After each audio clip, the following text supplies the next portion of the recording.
Focused men don't have better habits. They protect one thing. If you want an unfair advantage, this is it. Look around at the men in your field, your industry, your life. Some of them work just as hard as you do, maybe even harder. They put in the hours. They have the ambition. They're trying, but they're not getting the results you want. And then there are a few, maybe 1 or 2 out of every 100, who seem to operate on a different level. They learn faster, they build faster, they execute with a clarity that seems almost superhuman. They're not working more hours. They're often working less, but their output is 10 times what everyone else produces. What's the difference? It's not talent, it's not willpower, it's not better productivity systems. It's one habit, one thing they do that almost nobody else does. I'm Mr. Reed, and this is the Standard Project. And in the next 17 minutes, I'm going to show you exactly what that habit is and how to build it. Follow me. Most men leak attention all day, then wonder why nothing compounds. Here's what a typical day looks like. You wake up. First thing you do? Check your phone. 27 notifications, 5 emails, 3 messages, 12 app updates. Before you're even fully awake, your attention has been scattered across a dozen different inputs. You get to your desk, you're ready to work on your important project. But first, you check the news, just for 2 minutes. Then Slack, someone tagged you, you respond. Then email, one needs a quick reply. Then you see a YouTube video and you're recommended. Just one video, 30 minutes later you haven't started the actual work. Your attention has leaked everywhere except where it matters. A Microsoft study found that the average human attention span has dropped to 8 seconds. 8 seconds, less than a goldfish. But it's not because we're less capable than we used to be. It's because we're training our brains to be distracted. Every time you check your phone during a conversation, you train distraction. Every time you switch tabs while working, you train distraction. Every time you consume input while trying to create output, you train distraction. And over time, distraction becomes your default state. You can't read for more than 5 minutes without getting restless. You can't work for more than 20 minutes without checking something. You can't sit in silence for even 30 seconds without reaching for your phone. Your attention has been shattered, and shattered attention means nothing compounds. When your attention is scattered, you start 10 projects, finish none. You learn surface-level information about everything, master nothing. You work on something for 20 minutes, then switch. No deep work, no breakthroughs. After 6 months, you're busy, but you've made no real progress. When your attention is protected, you focus on one project until it's done. You learn deeply about one thing until you achieve mastery. You work in uninterrupted blocks. Deep work produces breakthroughs. After 6 months, you've built something significant. The difference isn't effort, it's attention. And attention is the most valuable resource you have. Cal Newport's research shows that the ability to focus without distraction is becoming the most valuable skill in the modern economy, because almost nobody can do it anymore. Everyone is distracted, everyone is scattered, everyone is shallow. If you can protect your attention, you have an unfair advantage. The attention protection habit has 3 components. 1. Input control. 2. Environment design. 3. Scheduled boredom. Together, these 3 practices create a fortress around your attention. Let me break down each one. Component 1. Input control. Guard what enters your mind. Your attention follows your inputs. Whatever you consume, news, social media, content, conversations, that's what your mind focuses on. If you consume chaos, your attention becomes chaotic. If you consume garbage, your attention becomes scattered. Clay Johnson's research on information consumption shows that your inputs shape your cognitive patterns just like food shapes your physical health. Junk information creates junk thinking. Quality information creates quality thinking. Most people have zero filter on their inputs. They wake up and immediately check. The news, usually negative, designed to trigger fear. Social media, algorithmic feed optimized for engagement, not value. Email, other people's priorities. Random YouTube videos, whatever the algorithm suggests. Slack/Discord/messages, constant interruptions. By 9 a.m., they've consumed hundreds of random inputs. Their mind is full of other people's thoughts, other people's problems, other people's agendas. There's no space left for their own thinking. Focused men control their inputs ruthlessly. They ask, "Does this input serve my goals?" If no, it doesn't enter. The input control rules. Rule 1. No news. The news is designed to hijack your attention and make you anxious. 99% of it is irrelevant to your life. If something truly important happens, you'll hear about it. Rule 2. No social media until evening. Your morning hours are your peak cognitive hours. Don't waste them scrolling. If you must use social media, batch it into 30 minutes in the evening. Rule 3. No random content consumption, no YouTube rabbit holes, no Reddit browsing, no clicking random articles. If you're consuming content, it should be deliberate and related to your goals. Rule 4. No email messages before deep work. Email and messages are other people's agendas. Handle them after you've done your most important work. The ideal morning: wake up, no phone, train, work on your priority. Then check inputs. First 3 to 4 hours, zero inputs, pure output. This is when your attention is strongest. Protect it. Component 2. Environment design. Your environment controls your attention. This is the most underrated lever for focus. You can have incredible discipline, but if your environment is designed for distraction, you'll lose. Dr. Wendy Wood's research shows that environment is a stronger predictor of behavior than willpower. People with strong willpower don't resist temptation more. They design environments where temptation doesn't exist. Most people work in chaos. Their workspace: phone on the desk, notification every 3 minutes, 15 browser tabs open, email visible in another window, Slack pinging constantly, cluttered desk with visual noise. Then they wonder why they can't focus. Your environment is sabotaging you. Environment design principles. Principle 1. Phone in another room. Not on your desk, not in your pocket. In another room. University of Texas research shows that just having your phone visible, even face down, even on silent, reduces cognitive capacity. Your brain is using resources to resist checking it. Put it in another room. Eliminate the temptation entirely. Principle 2. One tab, one task. Close everything except the one thing you're working on. One document, one browser tab, one task. UC Irvine research shows it takes an average of 23 minutes to regain focus after a distraction. Every time you switch tabs, you're paying a 23-minute attention tax. One tab, one task, period. Principle 3. Clean workspace. Visual clutter creates mental clutter. Princeton neuroscience research shows that physical clutter competes for your attention. Your brain is processing every visible item, even subconsciously. Clear desk equals clear mind. Principle 4. Noise control. Silence is ideal. If you need sound, white noise, or instrumental music. No lyrics, no podcasts during deep work. These occupy language processing capacity. The ideal deep work environment: phone in another room, one tab open, website blocker active, email Slack closed. Clean desk, noise-canceling headphones, or silence timer running.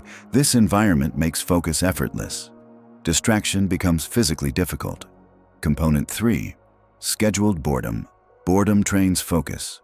Constant stimulation destroys it. This is the most counterintuitive component, and the most powerful. Your brain has been conditioned to need constant stimulation. Every moment of potential boredom, you fill it. Waiting in line, scroll phone, commuting, podcast, cooking, YouTube video, bathroom, social media. You never let your brain be bored, and this is destroying your ability to focus. Dr. Sandy Mann's research shows that boredom activates the brain's default mode network. This network is responsible for creative thinking, problem solving, memory consolidation, long-term planning. When you eliminate boredom, you eliminate these cognitive processes. Constant stimulation equals shallow thinking. Boredom equals deep thinking. But your brain resists boredom because you've trained it to expect constant hits of dopamine. The solution: schedule boredom intentionally. 30 minutes per day. Zero stimulation. No phone, no book, no music, no podcast, nothing. Just you and your thoughts. This can be a walk with no headphones, sitting and staring out a window, lying on your back in silence. The first week will be brutal. Your brain will scream for stimulation. You'll feel restless, anxious, uncomfortable. That's the addiction talking. That's your brain demanding its dopamine hit. Push through. Week 2 to 3. The discomfort decreases. You start thinking clearly during these sessions. Week 4 plus. You actually look forward to them. These become your most creative, insightful moments. What this does, it retrains your brain to tolerate low stimulation environments, which means focused work becomes easier. You can read for hours without getting restless. You can write for 90 minutes without needing a break. You can think deeply without reaching for your phone. Scheduled boredom is attention training. Now let me give you the exact implementation guide. 1 daily rule for focus, first 90 minutes of your day. 0 inputs. Pure output. This is the one rule that changes everything. From the moment you wake up until 90 minutes later, no inputs allowed. What counts as input? Phone, checking messages, social media, email. News, reading headlines, watching morning shows. Other people's content, YouTube, articles, podcasts. Other people's agendas, email, Slack, messages. What counts as output? Creating, writing, coding, designing. Building, working on your project. Training, physical exercise. Thinking, planning, strategizing. The perfect 90-minute sequence. Wake up, no phone. Train, 30 minutes. Deep work on priority, 60 minutes. Or wake up, no phone. Deep work immediately, 90 minutes. Then train. The order doesn't matter. What matters? 0 inputs for 90 minutes. Your attention belongs to you, not to other people's content or agendas. Daniel Pink's research on peak performance shows that most people have their highest cognitive capacity in the first few hours after waking. This is when your brain is freshest, when creative thinking is strongest, when focus is easiest. Don't waste these hours on inputs. After 90 minutes, you can check everything: email, messages, social media, news. But you've already done your most important work. You've protected the peak hours. Nothing can derail your day now.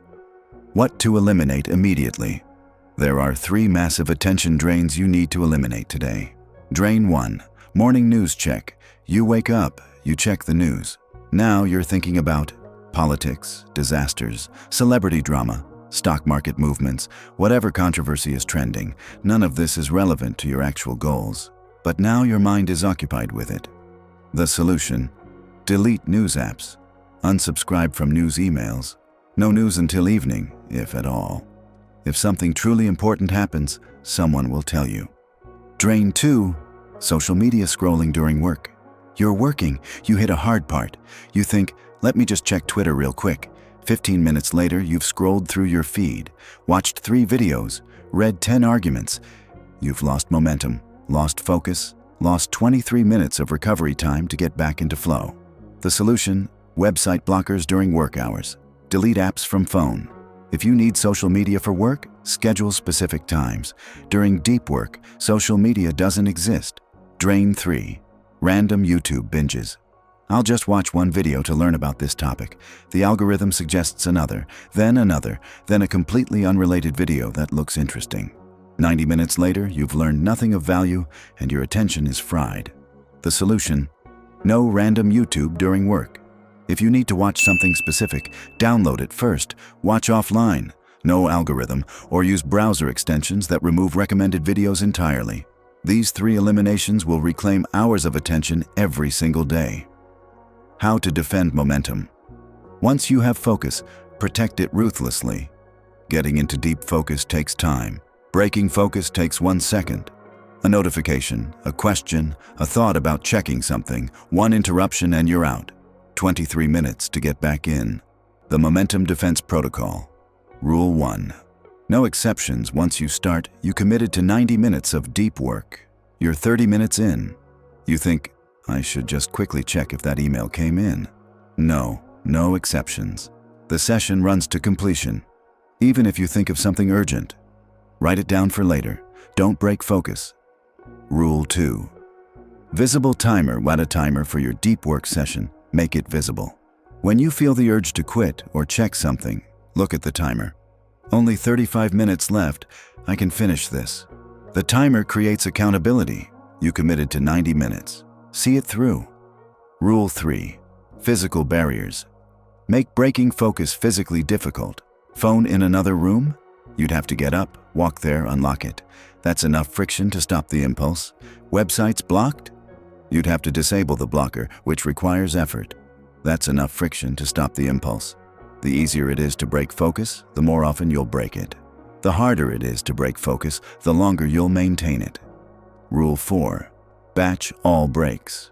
Don't take micro breaks every 15 minutes. Work for 90 minutes, then take a real break. During the break, check your phone, respond to messages, walk around, get water. Then start another 90-minute block.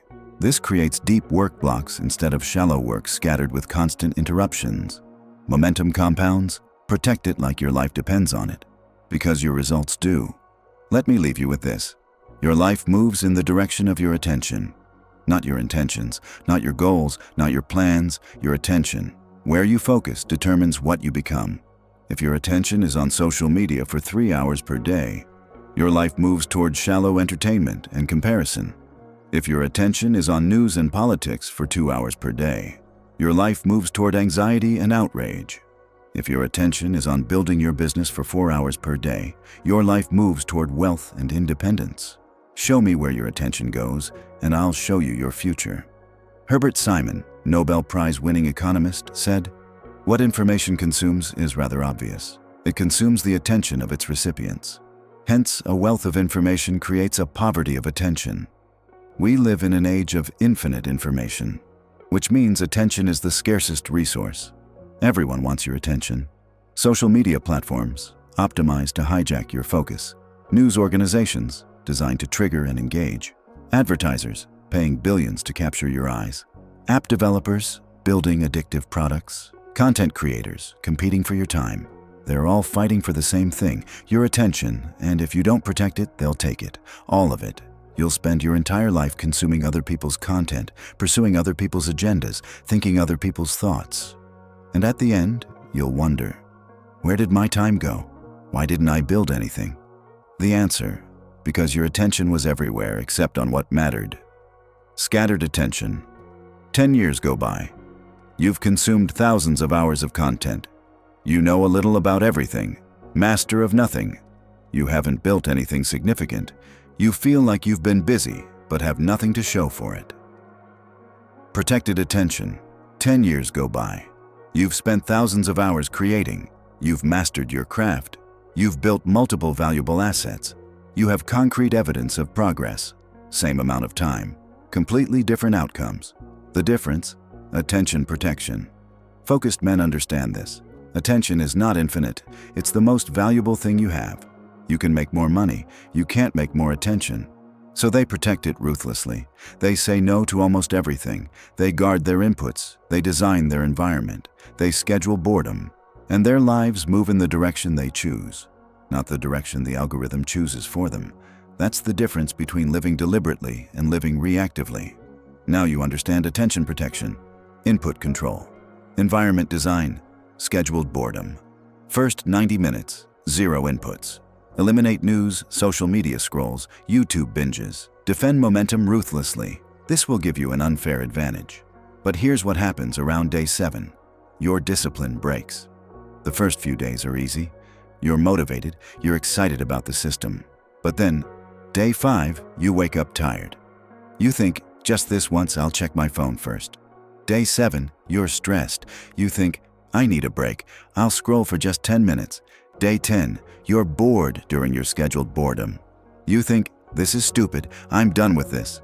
One break, one exception, and the whole system collapses. Within a week, you're back to checking your phone first thing in the morning.